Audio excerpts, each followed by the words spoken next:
Hello, wrestling fans. This is Smart Mark, and I've got the FCW review for January 29th, 2012.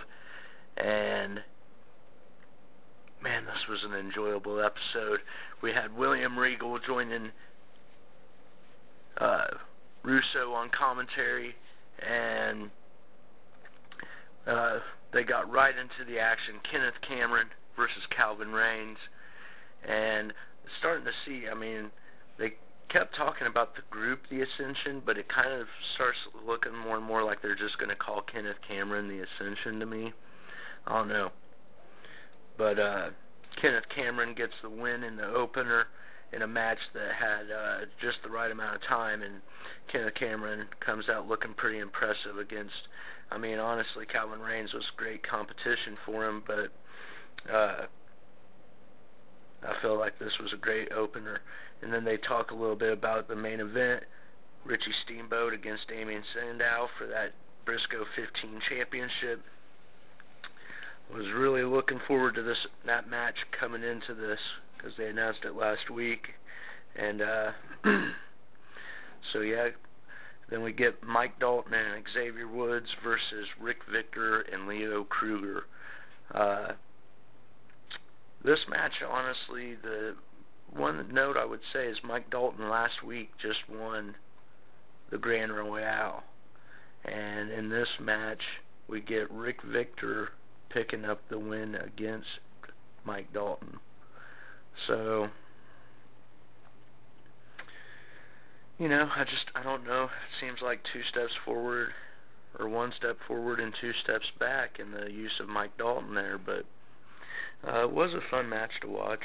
So, and if I recall, Rick Victor was one of the final competitors there. So, and I understand if they're wanting to build up Xavier Woods here. So, all in all, Leo Kruger being the champion and his team winning, obviously does nothing bad for him either. So, just didn't understand the Dalton getting pinned like that. They're trying to build him up.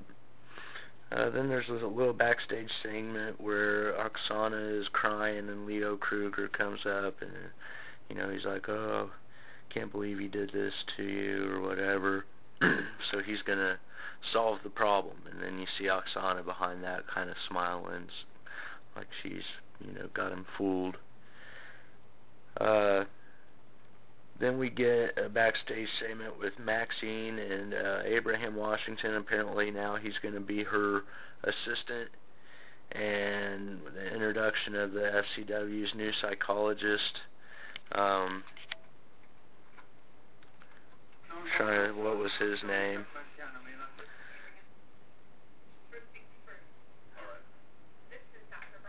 Dr. Bronson. Okay.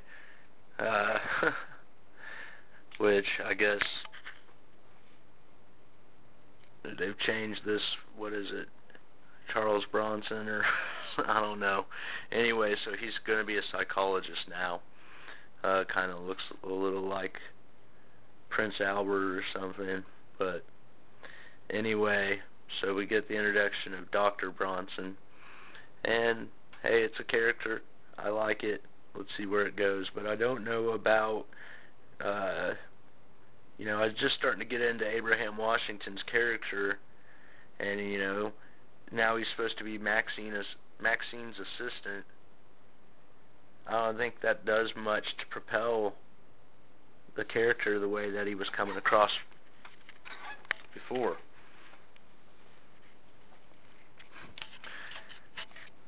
But all in all, we get the introduction of Dr. Bronson's, the new character for Bronson, and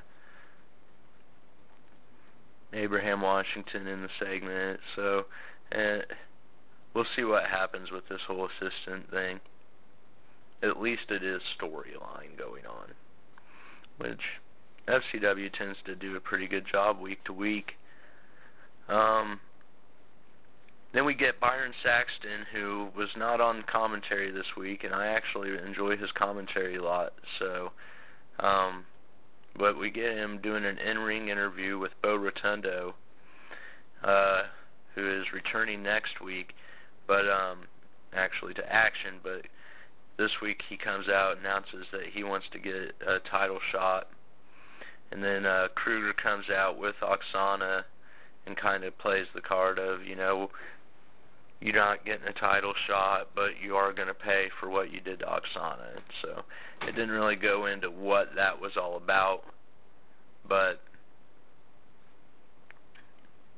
these two can probably put on a decent little program if that's the way they go with it. Next we got Antonio Cesaro versus Big E Langston, and Cesaro got a little mic time, which was good, and ends up beating Big E Langston with a submission move in what I thought was a pretty good enhancement match for Cesaro. I like him a lot, and it seems like they've really got a few guys here in mind that they're keeping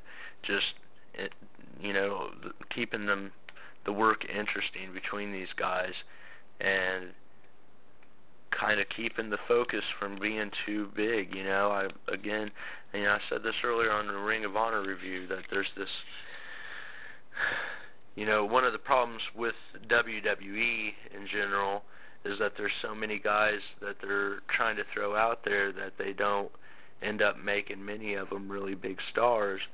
And here you get a show which, if people were watching this every week and they only get an hour to work with,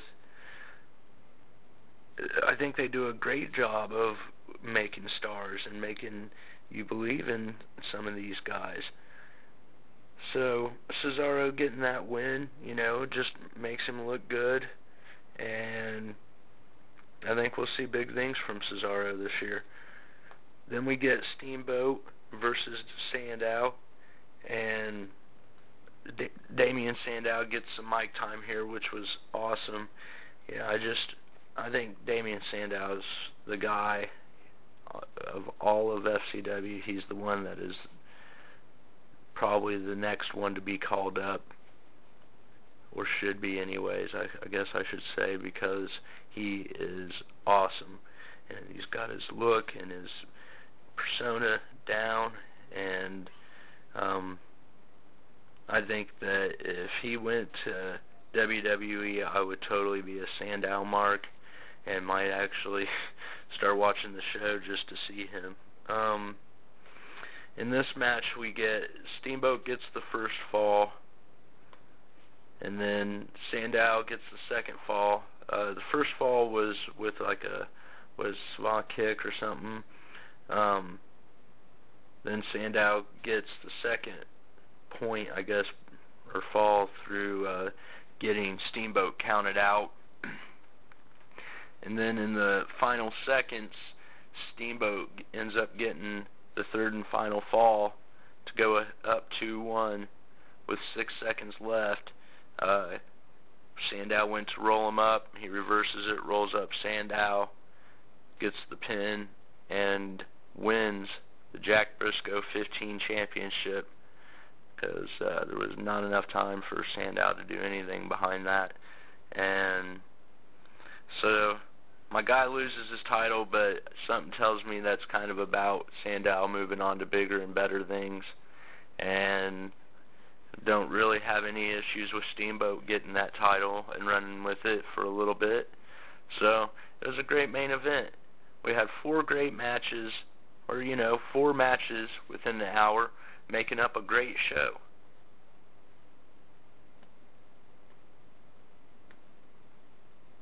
If you like, there's an old school feel to it, but yet it's not hokey, it's not like they're trying to be old school. It's just old school good storytelling and a really well-paced show. So it's an A show for me, and maybe I'm just being generous today. I've just had a kind of doing this marathon session between Impact and Ring of Honor and FCW, and I just really enjoyed all 3 shows this week, and capped it off watching FCW, doing this review, and it's just, for me, is a really good time to be a wrestling fan when you've got 3 shows a week like this to watch, you know? And I just wish the rest of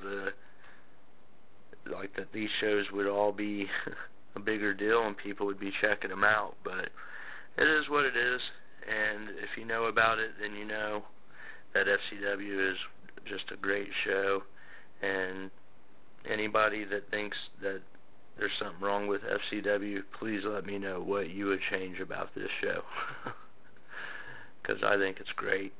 I've only been watching it for, maybe 6 months now, and I just week to week continue to enjoy the show. So please send me your comments, subscribe, and we will see you next time when we go with the Impact Wrestling Observer or Ring of Honor or FCW for next week. Those are the 3 shows I review. I don't do WWE reviews. Well, I guess FCW technically is, but I leave the WWE reviews to the other 14,000 people on here doing reviews, and I try to give a voice to the rest of the, what I think are the big 3 between what's not WWE. Anyways, I'm rambling. I'm sorry. I enjoy talking to you guys. So talk to me. Let's converse. Until next time, this is Smart Mark saying good night.